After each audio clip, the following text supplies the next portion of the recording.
Sou César Augusto, sou diretor e ator de teatro, também sou professor da Cal, conheço algumas pessoas que estão aqui, sou da Companhia dos Atores, e é isso. Então, também Daniel Schenker, professor da Cal, jornalista.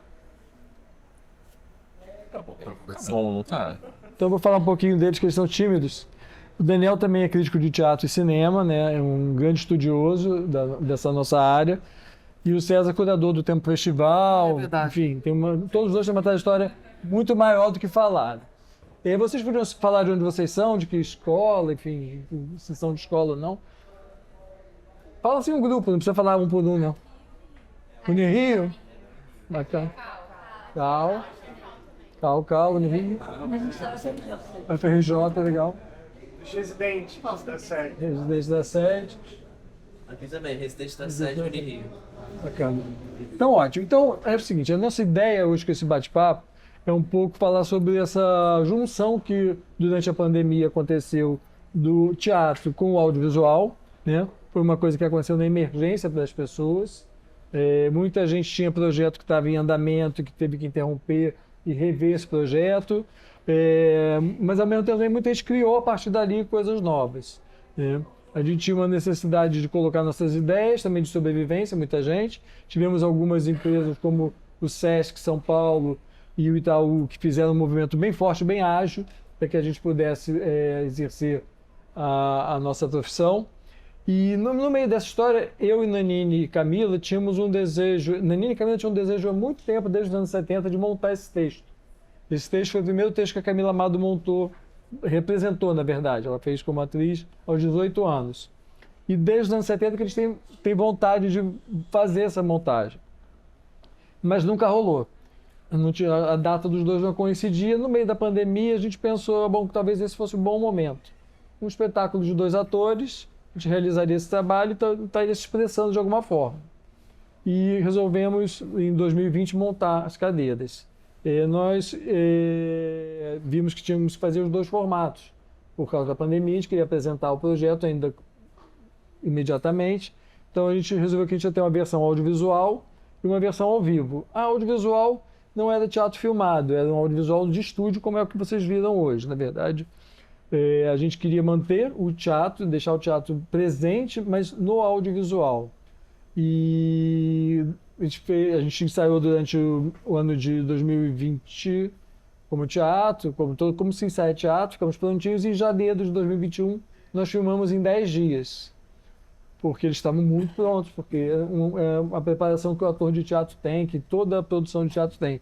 A nossa ficha técnica, eu até tentei de alguma forma, a gente coloca os primeiros créditos, todas as pessoas que fizeram no teatro, e depois foi chegando o pessoal do audiovisual. Feito isso, 5 meses depois que a gente filmou, a Camila faleceu. Então a gente não pôde fazer, evidentemente, a parte do ao vivo, mas tivemos esse registro, que a gente gosta muito do resultado, e estamos apresentando um pouco como teatro. A gente tem ido nas cidades, fazendo um lançamento presencial, a Nanine vai junto, e, enfim, a gente tem tentado manter essa tradição do teatro nesse sentido de estar em contato com o público. Nós gostamos da experiência, é um projeto que a gente já tinha e vamos continuar a fazer. Nosso próximo projeto, que é com o Geraldo Thomas, a gente vem também com 2 versões, filmado e ao vivo. E eu tento, de alguma forma, um pouco chamar para as pessoas para que continuem também com essa linguagem, de alguma forma, que são várias. Acho que a gente apresentou aqui é uma delas, né? Porque eu acho que a gente precisa fazer uso dessa ferramenta, né, do audiovisual, chegar no público como se pode chegar nos celulares, que é uma coisa que durante a pandemia foi impressionante. Eu faço parte também da PTR, e a gente, durante a pandemia, teve que refazer o nosso prêmio, porque o nosso prêmio era no Rio de Janeiro, eram as peças que aconteciam ou passavam por aqui, e, no entanto, não tinha ninguém passando em lugar nenhum, a não ser na tela do celular. Então, o grupo que coordena o prêmio se reuniu e decidimos que o prêmio seria nacional, e nós passamos a receber material de todo o Brasil. Foi muito rico, a gente conheceu trabalhos incríveis. E agora a gente fazendo as cadeiras pelo Nordeste, por Brasília, tive a oportunidade de conhecer grupos de lá que tinham participado do Prêmio PTR e de outras iniciativas do audiovisual. Então, a discussão um pouco para mim é por aí. Então, César teve experiência beça, uma coisa impressionante o que ele produziu durante a pandemia. E o Daniel também foi um observador profundo disso, porque ele é jurado também do Prêmio PTR, também teve esse acesso. Então, um pouco falar sobre isso, aí também ouvir de vocês, o que vocês pensam, e aí abrir a discussão até para outros lugares, é só um primeiro caminho. Falo, acho que a pandemia foi um susto para todo mundo, né? Para estudantes, eu também sou professor, tem uma situação que foi assim, um desafio.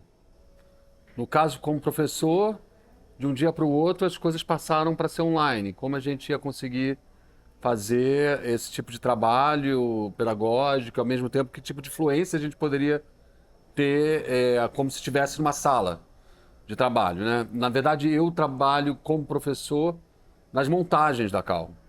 Então, já de cara, eu tive um encontro com a turma, no segundo encontro já era online. E aí, como fazer? No caso dos residentes, no segundo encontro também já era online ou não teria. Então tudo foi virando um grande desafio. E a partir daí, as coisas foram se revelando de uma maneira muito... Não só pela necessidade, mas parecia que as coisas estavam se fazendo dessa forma. E dentro desse fluxo as coisas foram se encaixando, ou não. No caso da Cal, a turma resolveu trancar. Então a gente teve 3 ou 4 aulas, foram super legais, a gente ia montar a megera domada, achamos melhor parar. A turma decidiu parar. No caso dos residentes, a relação foi totalmente oposta.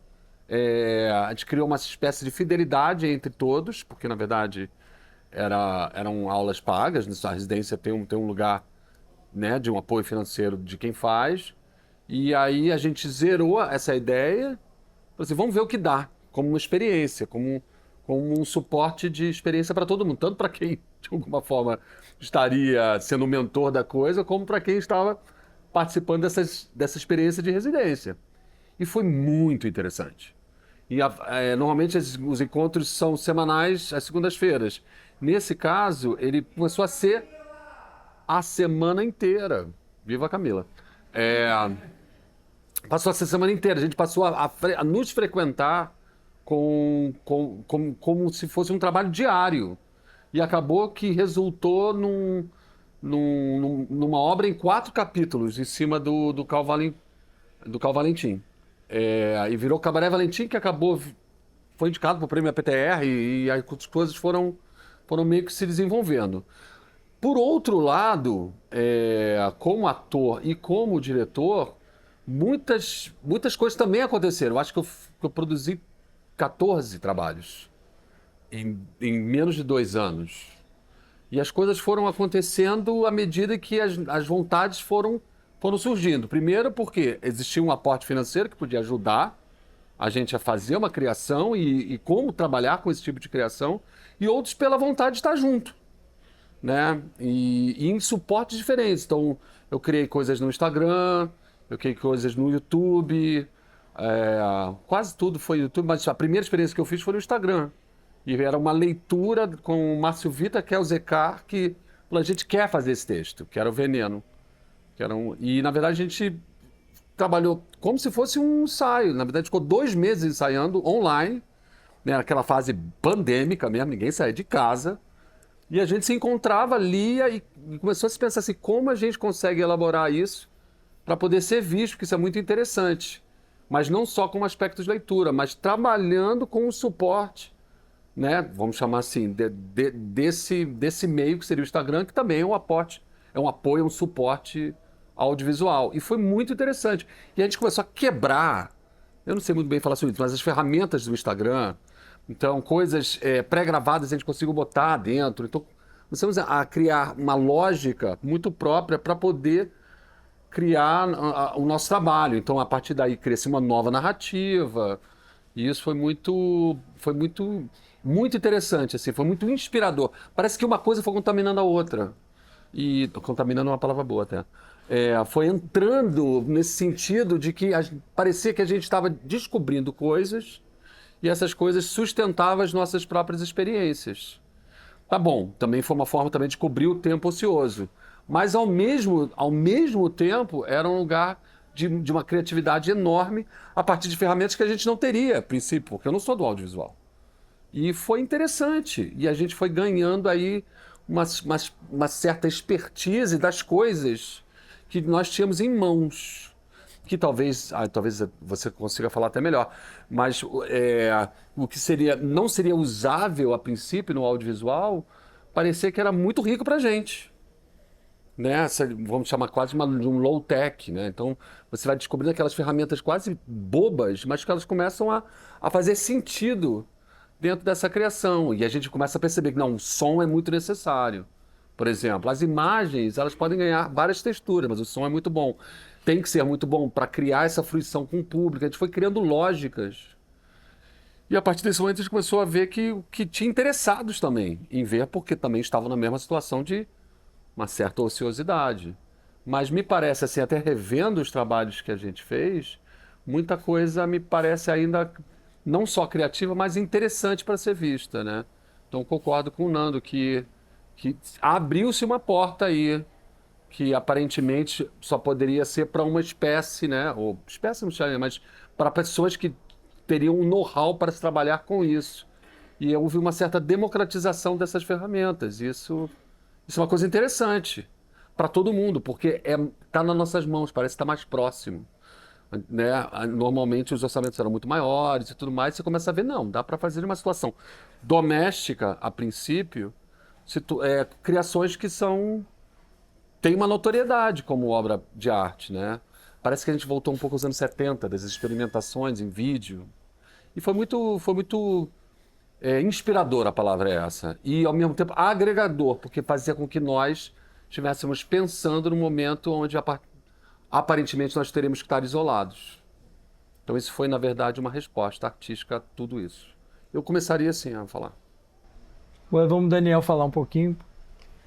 Bom, minha experiência foi diferente porque, como eu sempre dei aula de história do teatro, sempre dei matéria teórica, então a teoria é a parte que menos adaptação sofre para o contexto da pandemia, né? E para quem dava aula de teoria foi realmente um intensivo, porque diante da dificuldade de adaptação das matérias práticas, principalmente corpo, mais ainda do que interpretação, então a teoria ela entrou numa roda viva, porque entrou meio que em sistema de créditos e as pessoas começarem a acumular matérias teóricas diante da dificuldade de resolver as práticas, pelo menos no primeiro momento da pandemia. Então foi uma coisa muito intensa nesse sentido. Difícil, de certa maneira, para mim, porque eu não sou uma pessoa tecnológica, inclusive, aqui pensando no que eu ia falar hoje, isso aqui né, a tecnologia, então eu nunca tinha ouvido falar em Zoom. Continuo no Zoom, espero que essa moda não permaneça para sempre, porque a relação, né, mesmo que a teoria ela não exija tanta adaptação quanto as matérias práticas, a relação, sem dúvida, ela é mais fria com as pessoas, então eu espero que não seja uma coisa que perdure. E, assim, eu estava até lembrando, né, eu gosto do deslocamento, e a primeira vez que eu vi as cadeiras, no Estação Botafogo 1, tinha uma instalação, inclusive, na entrada. Não tinha? Eu lembrei agora dessa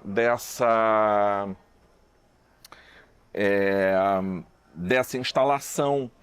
E acho que a coisa do deslocamento, do ir de encontro, ela é mais interessante do que esse comodismo que, enfim, cresceu também muito diante da necessidade da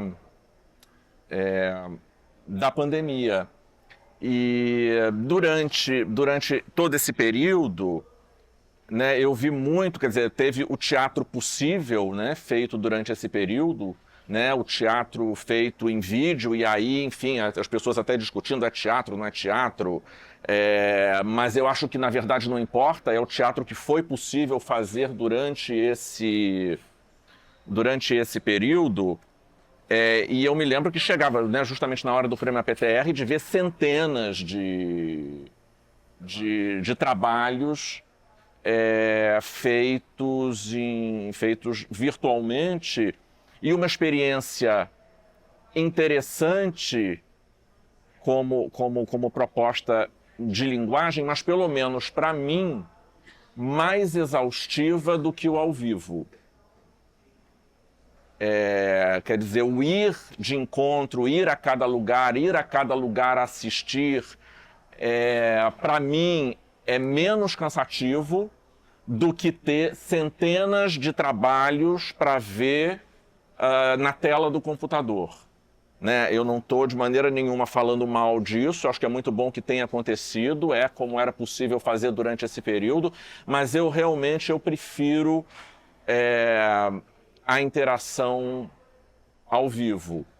E agora, revendo as cadeiras, né? A primeira vez tinha visto já quando passou no cinema, e agora revendo, é interessante porque essa coisa da interface teatro-cinema, né, que a gente está também um pouco conversando aqui hoje, eu fiquei ainda mais observando isso dessa vez, porque da primeira vez que eu vi no cinema eu já tinha visto as cadeiras montado aqui, mas foi mais uma reconexão com o texto, a relação do Nanini com a Camila, quer dizer, isso tudo muito presente. E agora, por causa do tema, digamos, da conversa de hoje, eu procurei prestar mais atenção nesse diálogo, nessa interação do teatro com o cinema. Então, muita coisa me chamou a atenção, ou voltou a me chamar a atenção, como, por exemplo, o fato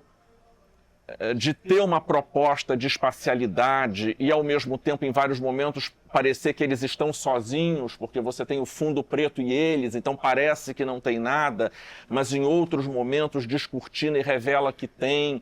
As funções da câmera, a câmera como personagem, ela entrando como convidado e, ao mesmo tempo, ela revelando o que está acontecendo, revelando o que eles estão falando com figuras invisíveis, né, para uma cadeira onde não tem ninguém sentado, as opções estéticas também, né? Quer dizer, a neutralidade das cores e, ao mesmo tempo, a inserção do vermelho, né? O fundo vermelho, ou alguma coisa no figurino do Nanini vermelho também, algum detalhe nesse sentido. As próprias cadeiras empilhadas, ontem, revendo o filme, né, as cadeiras de pernas para o ar, aí é um pouco da coisa do mundo de pernas para o ar, que é uma coisa que nós vivemos muito na pandemia, o mundo de pernas para o ar, e que talvez também se referisse ao período em que o Ionesco escreveu a peça, porque é uma peça do pós-Segunda Guerra Mundial, de 1951, que estreou em 52, então tinha aquele pós-Segunda Guerra, que era um mundo um pouco às avessas. Então foram coisas que me chamaram assim mais atenção nessa revisão. E assim, outra coisa também, o foco em partes do corpo, né, as mãos, os olhos. Então tem uma coisa um pouco do corpo, dos fragmentos de corpos. Não sei em que medida isso foi intencional ou não, mas me chamou muito essa coisa do corpo fragmentado. Quer dizer, o mundo às avessas, o corpo fragmentado, foram coisas que me vieram, né, porque eu procurei pensar mais nessa coisa da interface teatro-cinema. Então, enfim, acho que são só apontamentos gerais. Sim, essa questão, vou lá para o início, quando você coloca a questão do deslocamento, a gente também acha isso muito importante, tanto que a gente quis fazer as estreias de As Cadeiras filme em salas, né, em teatros, em cinemas, porque a gente entende que esses lugares são templos, né? São templos onde ou você vê uma bela peça de teatro, você vê um belo filme, então esses lugares têm que ser resgatados. Então a ideia da gente realmente, quando a gente perdeu o teatro ao vivo com o falecimento da Camila, foi: vamos então pegar esse audiovisual, vamos levar eles para o público. A gente vai ter que, uma hora a gente vai chegar se Deus quiser, no streaming, para poder atingir um público maior, porque a gente sabe que também boa parte da população não tem acesso a nenhum equipamento cultural. O país é imenso, enfim, não temos isso. Mas a gente realmente quis fazer isso. A gente, inclusive, escolheu lugares que eram ícones, assim, aqui no Rio de Janeiro. A gente quis ser no Estação Botafogo, porque é muito representativo, né, para o cinema alternativo, para o cinema de ideias, né? E em Brasília, a gente fez no Cine Brasília, que é onde acontece o Festival de Cinema de Brasília. Fortaleza, no Cine Teatro São Luís, que é um templo do teatro e do cinema. E em Recife, no Teatro do Parque, que também é um lugar que abriga cinema e teatro. Todos lugares bem emblemáticos. E foi uma experiência realmente enriquecedora, você voltar a ter contato com o público, né? A gente queria ter isso. Então, eu concordo plenamente. Acho que essa questão do deslocamento, dessa troca que a gente tem presencialmente, seja teatro ou cinema, ou uma exposição, ou um lançamento de livro, isso é muito importante. Aqui nas cadeiras, suas observações são perfeitas. Eu vou um pouco corroborar o que vocês estão falando e tocando num assunto que, assim, muitas pessoas que assistiam ou que assistem né, as coisas online, muitos que não têm acesso agradecem por essa oportunidade também. Então tem uma situação aí bastante, não paradoxal, mas que otimiza também esse olhar, né? Que é de agradecer. Que bom que eu estou aqui nesse lugar X, que eu não tenho nada para fazer, que eu não estou podendo fazer nada, ou mais, que mesmo se eu tivesse alguma coisa para fazer, eu não tenho, porque não chega.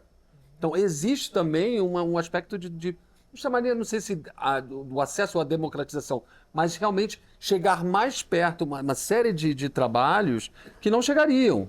Então também isso é um ponto que deve se pensar muito. E acho que até mesmo no teatro contemporâneo, a questão do audiovisual já é um namoro eterno, assim, já tem uma relação muito misturada, né? Muito simbiótica, né? As ferramentas do audiovisual, principalmente das produções contemporâneas, ela tá sempre corroborando, ou pelo menos faz parte da narrativa. Então, isso também, pelo fato da pandemia, fez com que a gente, de alguma forma, já tinha um interesse em mexer com isso, tornou-se assim, um passe livre para esse tipo de experimentação. E eu acho que isso também é algo para se pensar, até mesmo nas relações futuras de trabalhos que venham a acontecer.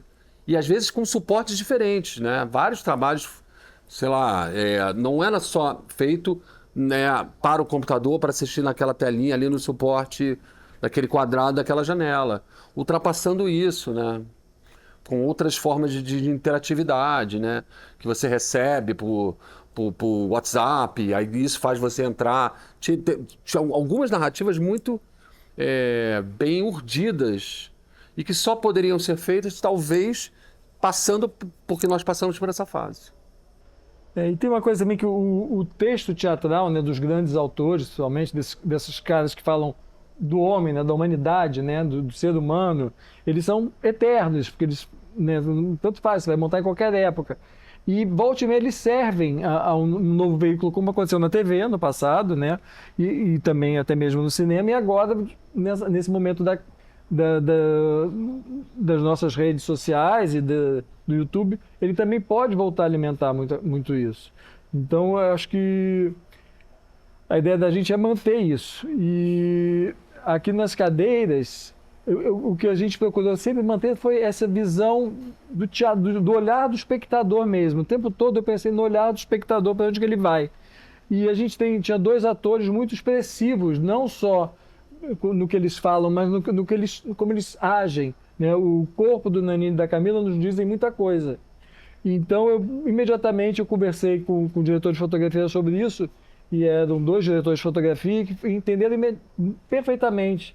Então, a gente teve uma chance aí com essas duas pessoas que eram muito talentosas e sensíveis e que vinham da publicidade, estavam felicíssimas fazendo a primeira dramaturgia na vida deles, que entenderam o que a gente queria colocar e fizeram esse registro muito, muito delicado, né, na verdade, que consegue tirar do espectador, leva e tira do espectador junto com o talento de Nanini e Camila. Tivemos na concepção visual o Gringo Cardia, que é uma pessoa de teatro, mas que também transita em várias áreas, né? E pedi para o Gringo isso, eu não queria ter uma construção, eu queria ter uma instalação. algo que simbolizasse aquele vazio daqueles personagens que estão há 70 anos num farol, numa ilha. Então eu queria que isso fosse sentido pelo espectador. E até o Gringo veio com um projeto lindíssimo, até falei, Gringo, tira um pouquinho mais, pode tirar um pouquinho mais, vamos deixar o mínimo mesmo.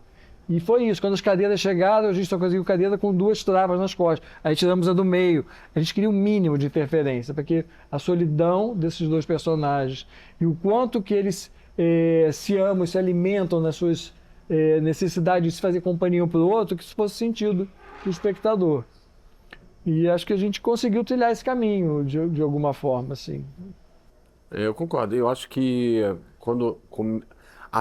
vamos dizer assim, o começo, que é a entrada do crédito, as cadeiras e tudo mais, você fala assim, eu estou vendo teatro, né?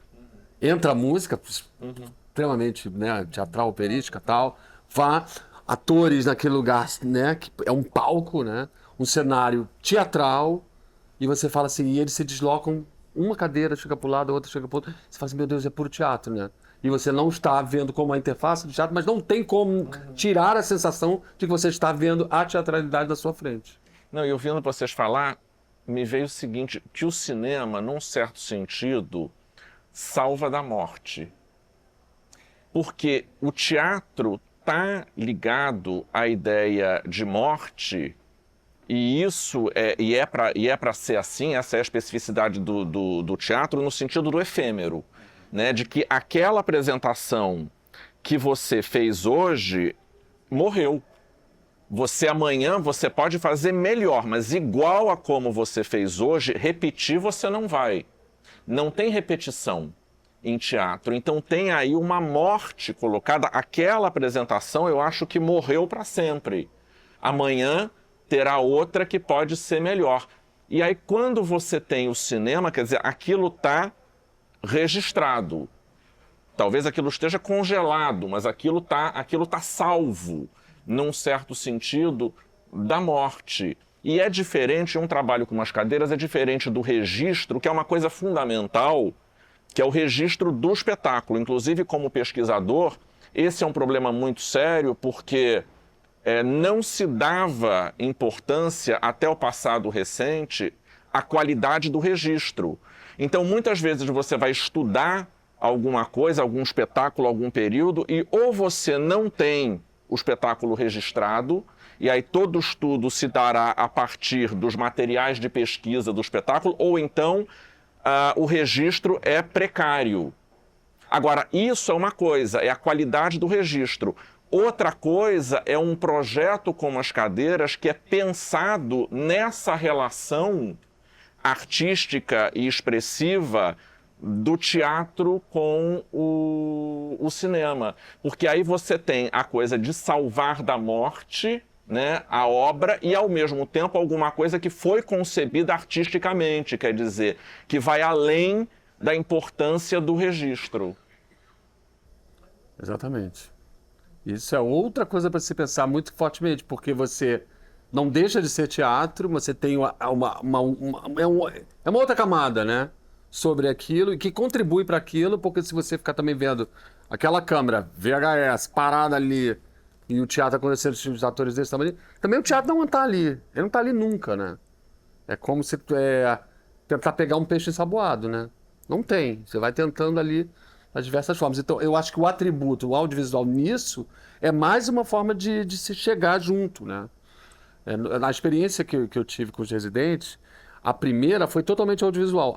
No segundo ano, que já deu um pouco mais de abertura, todo o trabalho dramaturgico foi feito online. Aí, quando eles acharam que iam gravar, eu falei, vamos fazer ao vivo. Não dá ainda, dá. Vamos tentar. Foi chegando, todo aquele suporte pensado para audiovisual virou o contrário. Foi para a cena. E como é que a gente constrói o que foi pensado em audiovisual agora em teatro? A gente começou a pensar de uma maneira reversa. E que foi muito interessante também. Então, um roteiro de cinema, e agora, como é que faz teatro disso? Qual o tempo de duração que isso tem? Eu fui tentando trabalhar o outro lado da moeda. E já no terceiro ano, não, foi tudo presencial. Então, de alguma forma, também não houve uma subserviência. Eu fui tentando criar outras formas de se pensar, mas sem eliminar a questão, né? Que o audiovisual estava lá e foi pensado disso, mas quando se percebeu, agora a gente pode fazer. E como a gente pode transformar isso sem precisar, de fato, ter apenas o suporte audiovisual, porque tem teatro aí envolvido. Então, onde é que está o teatro aí?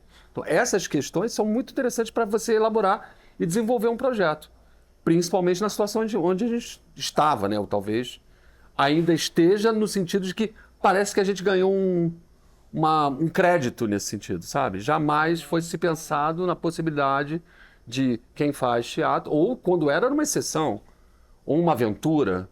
E agora, talvez, claro, o tempo vai dizer se foi bom ou não foi bom, isso não interessa para o artista. O que interessa é o trabalho em execução.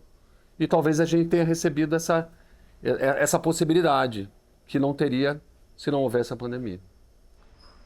Eu acho que agora eu queria abrir para vocês, né, perguntarem, ou comentarem, ou levantarem alguma questão. Acho que alguém quer falar alguma coisa, ninguém quer falar nada. E como é que foi esse processo reverso que você acabou de falar? Tipo, tirar do audiovisual e tentar botar pro... A gente estava naquela situação dos encontros online, né? Estávamos todos no Zoom, e aí a gente estava trabalhando em cima da vida como ela é, que já é a literatura, né? São crônicas do Nelson Rodrigues, né? A vida como ela é. E aí a gente começou a estudar, aprofundar. Entramos em contato com o Luiz Arthur Nunes, que tinha feito a versão do teatro, que é no Núcleo Carioca de Teatro, que faz parte vamos dizer assim, da história do teatro contemporâneo, né? E a gente, foi interessante, porque ele lá no Sul conseguiu, formamos uma sala, ele começou a falar do processo de criação e tudo mais, e a partir daí eles começaram a recriar as crônicas, 4 crônicas, pensando já na situação de adaptá-los para o audiovisual. E aí se criaram salas para se pensar sobre isso, assim, de criação mesmo. Então, quando ficou pronto, eu falei, tá ótimo. Falei, agora está na hora da gente mudar isso aí, esse paradigma. Como é que a gente faria esse trabalho que foi pensado especificamente para o audiovisual, tendo como forma né, a literatura e tudo mais, mas que deveria ser feito em teatro, como a gente transformaria isso? Então, foi aquela pergunta que ficou no ar. Foi uma provocação da minha parte. Porque eu estava louco para também tê-los um pouco mais à mão. Eu já estava 2 anos, a segunda residência, sem poder realmente mexer com aquilo. Eu também já estava carente disso. E foi muito legal, porque aos poucos a gente foi chegando, de máscara, aquela coisa, distanciamentos e tal, né?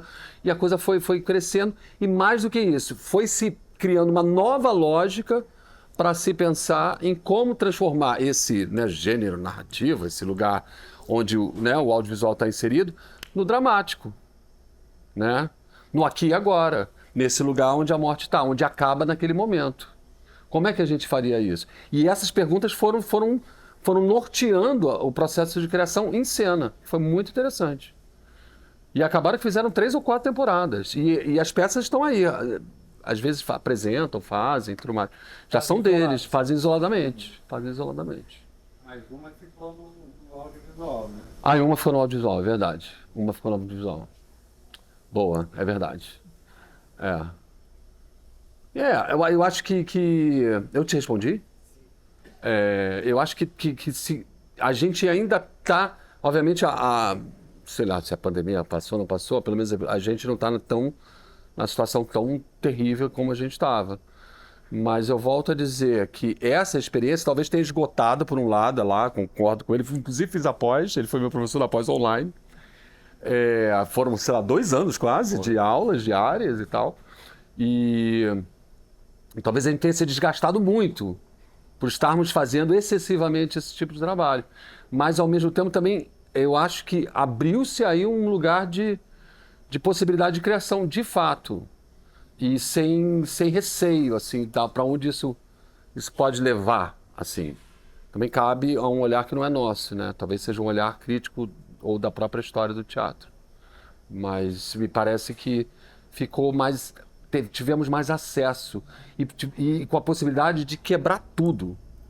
Realmente quebrar tudo. Eu digo quebrar assim, realmente se utilizar sem sei lá como posso dizer, sem cerimônia. Sabe? O lugar da cerimônia, estou fazendo isso, será que posso, será que não posso, será que... Vai tirando um pouco esses lugares fronteiriços. Parece que a gente pode e deve mexer com isso, porque é também uma ferramenta da narrativa. seja do audiovisual, porque eu acho que também se ganhou muito nessa teatralidade, né? É um trabalho óbvio que é, mas com uma teatralidade você fala, isso é diferente, tem uma pegada diferente, isso me interessa.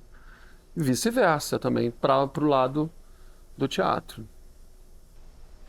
O processo, acho que todo foi muito instigante para todo mundo, esse momento, né? Até porque a gente vinha também de uma questão política do país, né, com o governo Bolsonaro, então a cultura estava muito sufocada, né? E aí vem a pandemia, esse governo, então as pessoas tinham que se expressar.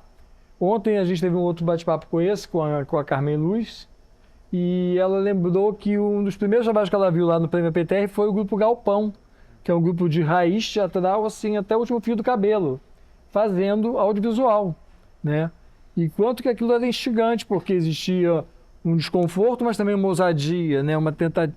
E é muito interessante. Então, eu acho que para o teatro, essas ferramentas são boas também. Eu acho que o teatro ele tem toda essa questão realmente do ao vivo, mas que ele precisa mexer, né? Por mais que seja milenar, que seja antes de tudo, antes de Cristo, tudo, mas precisa cutucar um pouquinho. Eu acho que essas questões a gente não pode, senão a gente fica vivendo de uma história somente. O futuro está aqui, a gente não pode abrir mão dessas ferramentas, dessa tecnologia. Eu assisti lá, a gente tinha um espaço aqui em Botafogo, eu e o Nanini, o Reduto, onde quando eu abri eu resolvi receber espetáculos de jovens de faculdade, recém-formados, trabalhos de faculdade. E apareceu um trabalho muito interessante lá, que chamava Moléstia, e que o diretor usava muito o celular, o tempo todo. Os atores contracenavam com o celular, hora aparecia ali no telão, e era super legal, era super teatro, com tecnologia. A Cristiane Jataí faz isso, né? Ganhou o mundo com isso, né? Inclusive, um dos profissionais que trabalha com ela, que é o Júlio Parente, faz os nossos efeitos. São efeitos também que a gente procurou, o que a gente quis fazer. Os efeitos são primários para cinema. O efeito é quase teatral, os efeitos que a gente usa. São banais. A criança faz em casa. Então, a ideia da gente foi isso, ter essa coisa meio artesanal também na nossa feitura. Eu acho que você tocou num ponto muito interessante, porque existem grupos que se fundamentam na situação da multimídia, do audiovisual, Wooster Group, Gob Squad, vários grupos trabalham, o próprio Fox Entertainment, trabalham com a ideia de ter o audiovisual não apenas como suporte, mas como narrativa. Cristiane já está aí. Agora, posso fazer uma provocação? Pode, né? Que é o seguinte, tudo bem, eu concordo com tudo. Agora, acontece o seguinte, Peter Brook na África, a iluminação era o sol e o cenário era o tapete. Quer dizer, o teatro é a arte que não exige tecnologia, né? Quando você faz esse cruzamento, você torna o teatro dependente de um aparato que ele, a princípio, não dependeria. E se, sei lá, 5 minutos, 10 minutos, 20 minutos antes do espetáculo começar, o equipamento pifa e você tem que cancelar a apresentação, dá para continuar dizendo que o ator é o elemento principal do acontecimento teatral? Eu preciso responder? Olha, não sei, cada caso é um caso. Acho que cada caso é um caso. Eu vou usar o próprio Peter Brook. Imagine que, né, dessa frase, né? Tá assim, por exemplo, eu estava fazendo a peça agora, Júlio César, tem muita coisa do multimídia. Obviamente tem aquele dia fatídico onde o aparelho quebra. Sempre, né? Tem o dia da bruxa, sei lá qual é a palavra que a gente chama. Aconteceu exatamente uma cena multimídia de fala e vem, aparece personagem e tal. O Izzy falou, imaginem que neste momento está acontecendo isso. Trabalhem com isso. Eu acho que existe esse lugar, como você próprio falou, do momento em si. Aí a questão de cair na aventura e sempre realmente entender que você é o eixo e contatora, né? E tudo mais. É aquela velha situação também, vai que acabou a luz, né? Quantas vezes acontece? Ultimamente agora tem acontecido isso, né? Acaba a luz, a plateia começa a ligar os celulares e iluminam a cena com seus celulares. E o ator vai fazendo e vai tendo... Quer dizer, existem, obviamente, as vicissitudes, as questões que acontecem do dia a dia de quem faz ao vivo, no aqui e agora, começo, meio e fim. Às vezes você tem que parar. Às vezes você enfrenta e vira uma aventura que pode até vir a ser, assim, ou espetáculo e a própria... Parece que ele próprio se revigora, né? quando a gente estava fazendo o Ensaio.Hamlet, tem uma cena que era eu sou da Companhia dos Atores, né? Tem um repertório e tal, e a gente estava fazendo. E uma das cenas no Ensaio.Hamlet, o Fernando Eiras falava, a cena não acontecia nada, nada acontecia, nada, nada. Aí caiu um refletor, pum, todo mundo... Aí o espetáculo começou. Parece que tudo converge também para aquela situação, né? Quem é de teatro entende isso, assim. Parece que o grande problema também pode ser a grande saída. Agora, não te respondo, obviamente não respondo o dia inteiro a tua provocação, porque é impossível. Tem coisas que realmente você tem que parar. Infelizmente. Me parece, mas mesmo assim, me parece que os atores estão sempre procurando o meio para que isso não seja interrompido. E a gente volta aí o tapete na África, o sol, as coisas essenciais. Princípio de incêndio, a gente relutou, porque é princípio de incêndio, a plateia estava achando que era efeito de fumaça, né? O teatro tem, né? Efeito de fumaça, a plateia estava relaxada, assim. E nós estávamos em cena, e o diretor, que era o André Paz Leme, veio e falou, pessoal, a gente vai precisar parar. Eu estava fazendo uma cena de plateia no meio, parecia que eu estava nu ali no meio, né? Porque a gente não está preparado para... Pra parar isso. Não, ele teve que parar e a gente não conseguiu nem fazer no dia seguinte, porque os bombeiros não conseguiram achar onde é que estava o foco do... Tem um lugar... Tiveram que escaldar todo. Mas eu entendo totalmente a tua provocação e eu acho que é uma coisa que deve se pensar mesmo. Eu acho que talvez a resposta seja, será que o que está se fazendo em tecnologia é essencial para a cena? Ou ela é apenas um lugar, né, um desvio mais decorativo do que a própria necessidade da cena? Eu concordo com você. Eu acho que a gente pode utilizar a tecnologia durante justamente para criticá-la. Criticar o avanço desenfreado que a gente vem vendo durante esses últimos tempos. Porque a gente sabe que tem um objetivo único da tecnologia. Quer dizer, não é acessibilidade. Não é acessibilidade. Não é para as pessoas, vai ficar todo mundo vai assistir filme. Não é por isso. Enfim, lucros das grandes empresas e tudo mais. Então acho que a gente tem que utilizar, assim, justamente para criticar. Eu acho que você está bem decidido na tua... E achei ótimo. Eu acho que é uma maneira de se pensar assim. É uma maneira de se pensar. Sim, E às vezes... desculpa. Eu queria saber se o instrumental ele veio na pós-produção ou foi utilizado no momento de gravação? Instrumental que se diz a música na pós. Na pós. Na pós. A única que é ao vivo é a música que a Camila canta no final. Aquilo, enquanto eu estava assistindo, aquela é a única que está ao vivo. A gente tinha pego ela um dia no ensaio, ela estava lá cantarolando, a gente gravou e soltou ali sem ela saber. Agora, você que é bom nisso, uma pergunta para você assim, porque o reverso também acontece muito, né? Filmes que são derivados de montagens teatrais, ou a própria montagem teatral é o filme, né? Existem, né? E isso parece que me alimenta como artista e eu acho que é um outro patamar, assim, da própria... Você diz peça que vira filme ou montagem? Não, montagem. A própria montagem. Estou pensando, Tio Vani em Nova York, Louis Malle, Ricardo III, sei lá, acho que o Eduardo II do Derek Jarman tem uma teatralidade fortíssima. Tem. Né? Sim. Eu não vi. Porque era uma peça, é verdade. Parece que também existe o inverso da situação, assim, da necessidade, por vezes, do próprio cinema ou audiovisual ir para o mundo das artes cênicas para, né, chegar às peças da Pina Bausch, agora estou pensando até em dança. Não, e é interessante também porque, por exemplo, aquele movimento dinamarquês, Dogma 95, né? Porque tinha uma série de regras ali, né? Dogma, né? Não pode isso, não pode, o cinema ia virando teatro. Porque na medida em que ia se colocando uma série de impedimentos técnicos para os filmes acontecerem, eles iam se aproximando um pouco da experiência teatral. Sim. Eu estou tentando exemplificar o lugar, o reverso da coisa, né? Porque também é um ponto de referência interessante e inspirador para a própria arte do audiovisual e de cinematografia. Né? Eu queria voltar ao Daniel, para provocação, para dizer que o ator na minha opinião, ele não é a pessoa principal do teatro. Ele é a principal da dramaturgia, porque ele que dá vida aos personagens que foram escritos. A partir daí, eu fiz um comentário seu sobre o Ionesco, que ele escreveu essa peça, que foi muito tumultuada na estreia, na crítica, muita gente não gostou, ele escreveu de volta, toda a visão dele. Você que é justamente desta cadeira, eu queria uma opinião sua sobre o Ionesco e sobre esse problema que teve na estreia da peça e sobre o teatro absurdo.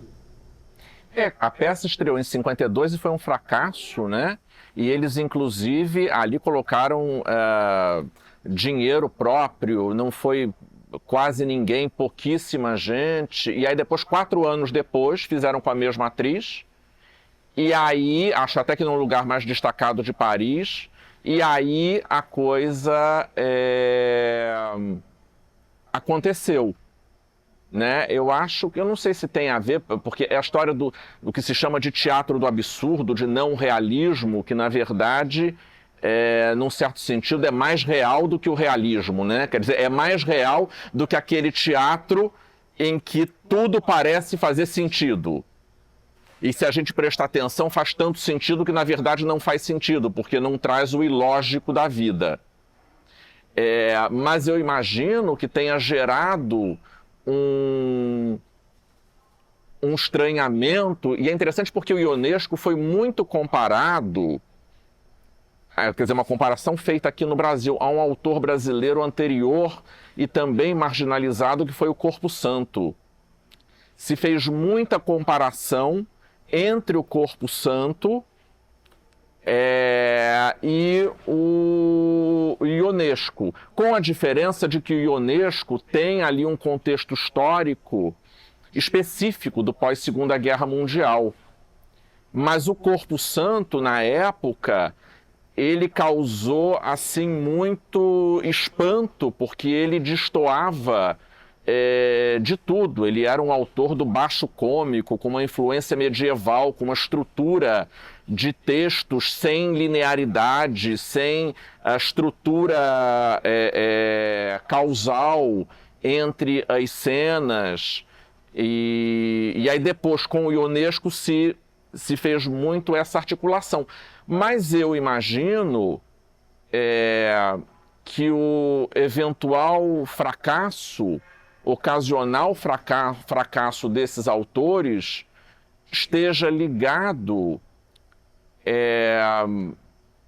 a um estranhamento e a uma rejeição, porque tudo aquilo parece muito desconectado do cotidiano e de repente não se percebe que aquilo é que faz sentido, de que aquela falta de lógica aparente é que tem relação com a vida, né? Acho que para o espectador fica muito mais fácil assistir a um espetáculo em que ele, pela via da identificação, em que ele se projete em cima do palco e reconheça o seu cotidiano ali imediatamente.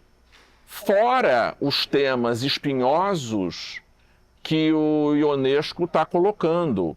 Quer dizer, além da estrutura, ele está falando de incomunicabilidade, ele está falando de solidão, ele está falando de morrer sozinho, porque da mesma maneira que se nasce sozinho, se morre sozinho, né? Daqueles personagens que estão juntos, mas não se percebem, porque a esposa ela fica ali o tempo inteiro ali questionando o marido: por que você não tem um posto mais alto, por que você não foi adiante, por que você não tem ambição, e ao mesmo tempo ela exalta ele de maneira não crítica, então tem, né, esse contraste. Então eu acho que digamos assim, talvez para o espectador um pouco mais desavisado, tudo é esquisito e talvez tenda a suscitar algum tipo de rejeição. Obrigado. Ótimo. Então, vocês têm alguém que queira falar alguma coisa, puxar alguma lenha aí em algum lugar ou tá tranquilo? Porque a gente tem uma hora aqui no cinema, né? Tá tudo bem? Ninguém quer falar? A questão do final do orador. Tá? Há uma solução diferenciada do trabalho que foi apresentado. Né? O Dionísio trabalha com o insólito, né? Bem o insólito. O absurdo como o insólito. Ele colocou pra gente muito bem aí da bagunça, final da guerra. E a gente na bagunça da pandemia. E vocês transformaram isso em uma coisa possível durante a bagunça do insólito. E a solução final do surdo-mudo, ela não ocorreu. Enquanto eu estava estudando o texto, né, a gente ficava muito sem ter como colocar esse surdo-mudo. Porque o que acontece, ele tem assim, Nanini e Camila Amado, né, interpretando esses personagens brilhantes, né, uma apoteose final onde eles se suicidam. Como é que eu vou colocar esse surdo-mudo no final? Aqui, porque acho que isso é sim, um deboche do Ionesco, evidentemente, que cabia bem no teatro, mas que no cinema esvaziaria a emoção. Entendeu? E a gente tem um subtexto aqui, que puxa um pouquinho para a realidade, que a gente tem que ter, que essa figura que era o surdo-mudo, aqui no nosso caso, ele é nitidamente o novo zelador. Entendeu? Que está chegando ali. Por isso que ele existe em carne e osso. Por isso que a gente não tirou a figura, que chega em carne e osso, mas ele é o novo zelador. Então, na verdade, aquele dia é o dia fatídico para aquele casal. Né? Ele decide mudar o jogo, aquele jogo cotidiano que eles têm, né? De ficar da memória, de imitar um dia da semana. E quando a gente parte para a declaração do velho de que ele contratou um orador, o código para a velha é de que agora realmente ali acabou a história deles. Vai encerrar aquele momento. E ele vai caminhando para o suicídio duplo. O duplo suicídio. Foi nesse caminho que a gente percorreu a trama do Ionesco. Para chegar... aquela ali é do fim, porque eles se mantêm ali naquele lugar, porque eles estão isolados, mas também ali é tudo que eles têm, né? Ali é o reino deles, né? E é chegado o dia dele realmente, enfim, está esquecido ali. Chegou o dia que ele vai ser substituído, entendeu? Então esse é o fim para eles. E o único, eles vão começar a vida onde? Não tem mais ninguém. Os amigos e a família visitavam eles raramente há 10 anos atrás.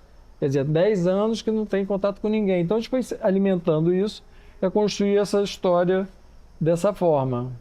Entendeu?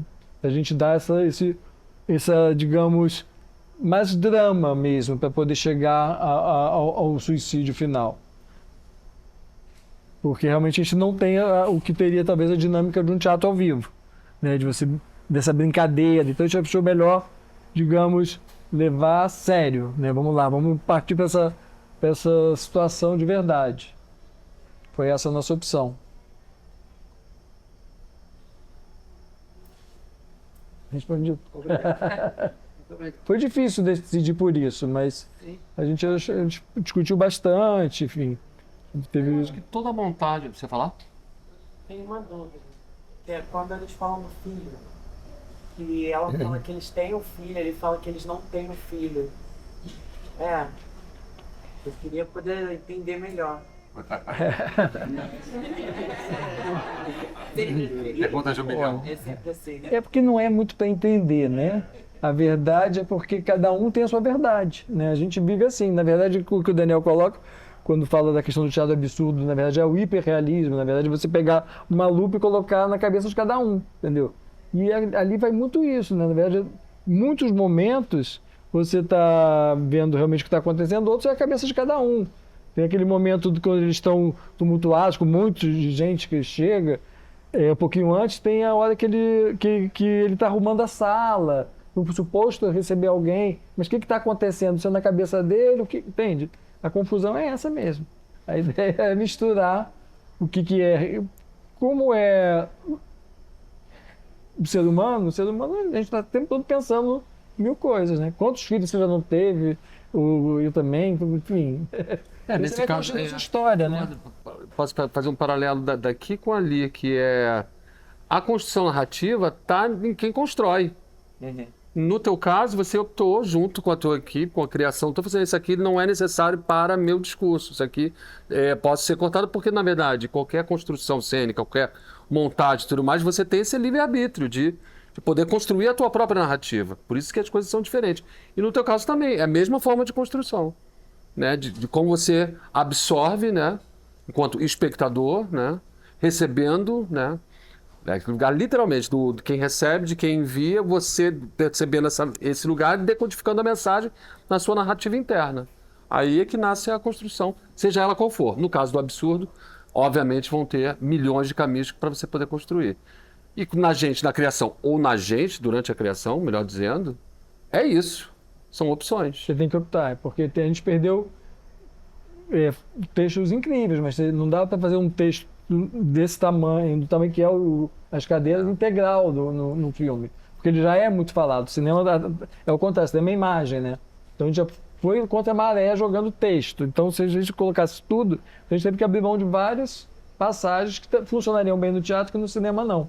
Porque no teatro ele explora muito a comicidade das situações também. Eu acho que tem a coisa da memória que se esvai, né? Quer dizer, não em relação a isso, não um dizer que tem filho e outro dizer que não. Isso é um extremo. Mas eu acho que, sim, em vários momentos no texto, por exemplo, assim, aonde era essa aldeia, como se chegava até lá, onde está o caminho, né? Quer dizer, tem essa coisa que vai... Primeiro que, bom, quando o mesmo fato acontece com duas pessoas diferentes, cada um delas vai contar de maneira diferente, porque cada um delas vai introjetar de maneira diferente. Então você vai trazer à tona o mesmo acontecimento com acréscimos e subtrações, pessoas diferentes. E eu acho que ali naqueles personagens tem uma coisa da memória se esvaindo, né? Quer dizer, do marido, da mulher pedindo para ele contar uma história, ele dizendo, mas eu te conto essa história todas as noites, e ela, mas eu me esqueço, então e cada vez que você me conta é como se fosse da primeira vez, né? São pistas, né? Acho que essa coisa também de ele ser meio que o filho dela, né? Olha aí. E na parte de que ela sente a necessidade dele contar a história é o inverso, né? Todas as noites para dormir, pra você conseguir dormir. Então Olha aí, são as pistas, né? Que ele provavelmente faria diferente.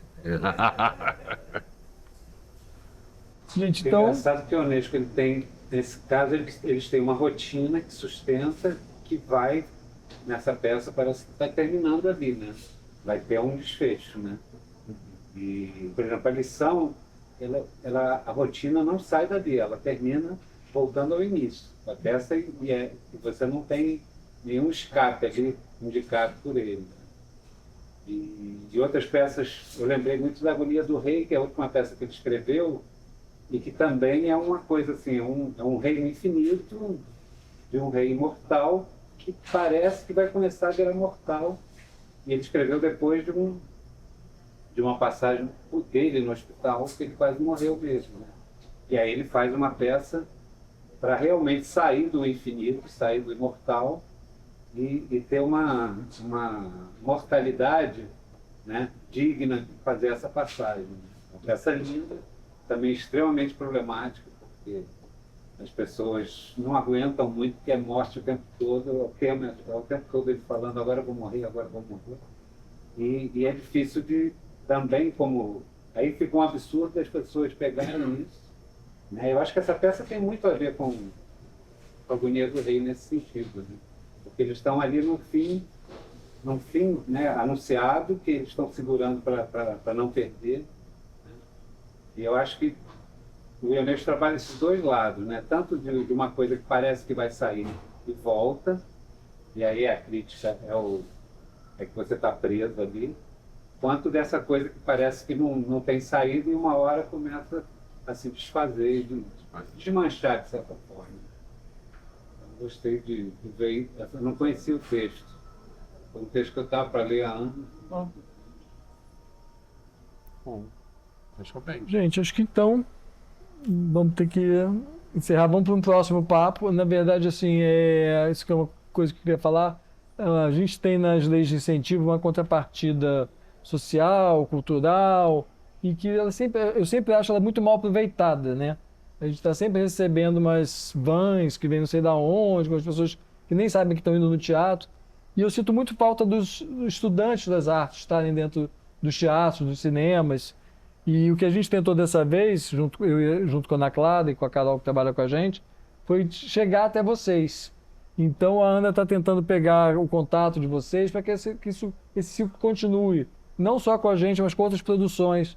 Porque é muito mais rico para a gente ter uma plateia que está trocando, do que uma plateia que está aqui por estar, que está pensando lá no churrasco que vai ter depois, que do pacote da van tem o churrasco depois.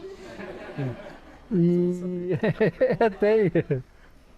Então, para a gente é melhor, acho que para vocês também ter essa troca, acho que é importante para o estudante chegar também no que está acontecendo na cena, no cinema, descobrir formas que estão sendo feitas mesmo no trabalho, porque vocês daqui a pouquinho estão no mercado, né? Muitos até já estão, imagino. Tem que agradecer aqui, agradecer, Marco. Obrigado. Porque esse lugar aqui que a gente está criando vale ouro, né? Esse lugar aqui são 3 aulas, o que são 1 mês de aula, porque na verdade a gente está trocando experiências. Muitos eu conheço, e mal a gente conversou numa cantina. Né? Esse lugar da troca, ela é muito importante em qualquer atividade, mas na nossa, ela é primordial. Então, muito obrigado aí pelo convite. Daniel, meu professor também, companheiro. Nanine, sempre uma honra. Até com você.